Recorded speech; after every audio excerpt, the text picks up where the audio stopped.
And Eternal Dreamers is now sending out Haffy, who's also a Protoss player. He's a 17-year-old, and he started playing Brood War when he was 12. He's played RTS games since he was about 5, starting with Empire Earth.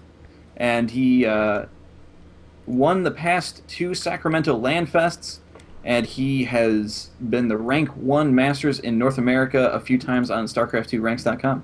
So definitely high-ranking player and esteemed. So we will see if he's able to unthrone again. Dethronation. We'll see what happens. But we want to take... Go ahead. I was just going to say that they really do need to make something happen here if they want to continue in the tournament, as Aiur has gone 3 games up to 0. This is a best of 5, so Aiur only needs to take 2 more, and Eternal Dreamers will be out. Yeah, looking pretty unstoppable. And we do want to take a second to welcome you to the StarCraft 2 Community Team League, as we are in the playoffs, round of 8. And we also want to say a big thanks to Das Keyboard. Do us a huge favor and go out and follow at Das Keyboard, at WingnutSC, and at Galligation. Send a tweet to at Das Keyboard saying at WingnutSC and at Galligation wanted us to say thanks for sponsoring at SC2CTL. That would be a huge thanks to them for sponsoring the league, as they're giving away 5 pretty darn awesome keyboards to the winners that will be decided here in a couple weeks. That's right. And if you are enjoying these teams and enjoying the players, be sure to give them a follow as well. You can find StarCraft Ascension at .dotsca, putting that in chat. And also, Eternal Dreamers has a Facebook page that is facebook.com/EternalDreamersSC. So you can find them there, and you'll be able to follow their players, what they're up to, where they're going, and how they are getting along. Oh, I just got a message from... we were going to have an interview by one of the team captains, but it looks like he just sent me a message saying he has to go, so that is not going to happen, unfortunately. But do stick around after this match is over, because we're going to have the continuation of a match we started on Tuesday but got interrupted and had to stop the stream, but we're going to wrap that up for you tonight.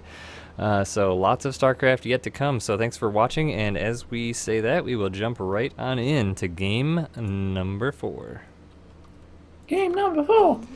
And with that, it is going to be in the lower left-hand corner, the yellow Protoss, once again coming in after 3 wins in a row. His name is Aiur. He's named after a planet. And in the top right-hand corner, representing Eternal Dreamers, trying to stop Aiur, who seems so unstoppable right now, trying to keep his team in this tournament, it is Haffy. Yeah, it's, you know, as Haffy coming in, you know, you can't really gauge a ton of what Aiur's up to, because, you know, the first 2 games were PvT. We saw different builds in each game. The last game was a PvP, and we saw yet another different build. So Haffy maybe not knowing exactly what to expect coming into this. Oh, yeah, but look what we got here. We've got a pylon, proxy pylon, right away at the natural expansion of Haffy. Yeah, Aiur's just doing a really good job of keeping people on their toes, you know, not allowing people to predict what he's going to do next. And this is going to be a proxy gateway. And looks like Haffy's going for the standard 13 gateway, and actually the gateway's going down at exactly the same time, so if Haffy can scout this, oh my gosh, he would be in such an amazing position. Looks like he's looking around. He did look around the back of his base, but is he going to come out and see the gateway? No. He is! So he knows what's going on now. Yep, the cat is out of the proverbial bag, Galligation. That's right. Deciding to try and take down that probe before more things go down. So right now these players are on an exactly equal footing, as they put down their gateways at exactly the same time, and Haffy seeing what's up, so this isn't going to be a huge advantage for Aiur, besides the fact that he gets the units into his opponent's base quickly. Pretty tense. It's hard to tell who's going to come out on top here. It seems like Haffy's going to have the advantage, just because his whole base is right there and a little bit more defensible than this proxy, but now we see the Zealot being chrono boosted out. It looks like Haffy feeling pretty confident as he puts down his Cybernetics core and waits to chrono boost out his Zealot. So his Zealot is a little bit behind, but he's going to be able to get Stalkers out a lot faster if he can hold out the aggression from Aiur. And that could be the risk that he needed to take in order to secure this game, as Aiur does not have a Cybernetics core at all. Aiur did put down a gas in his base, though. That Zealot did hesitate a little bit. So now we have Zealot versus Zealot, and the probe going forward to try and tank a little bit. More probes being pulled for Haffy. Happy doing a fantastic job here. Now a Stalker being chrono boosted out for Ire, and this is going to be the nail in the coffin for... I'm sorry, Stalker being chrono boosted out for Happy. This is going to be a nail in the coffin for Ire. It's going to be difficult for him to defend against the Stalker with 2 Zealots. And a Mothership Core. That's the big thing that Cybernetics Core is for. Once this Mothership Core comes out, those Zealots can do nothing against that. And these Zealots really haven't gotten any damage done. There are no units lost yet. Yeah. And the first unit lost are going to be on Ire was able to get a probe kill. It just doesn't matter because Happy can just sit here and just try and lose as little as he possibly can until this Mothership Core gains up enough energy. But it looks like now Ire is going to move out of this back in his base as he's getting Warp Gate chrono boosted and putting down a second gateway.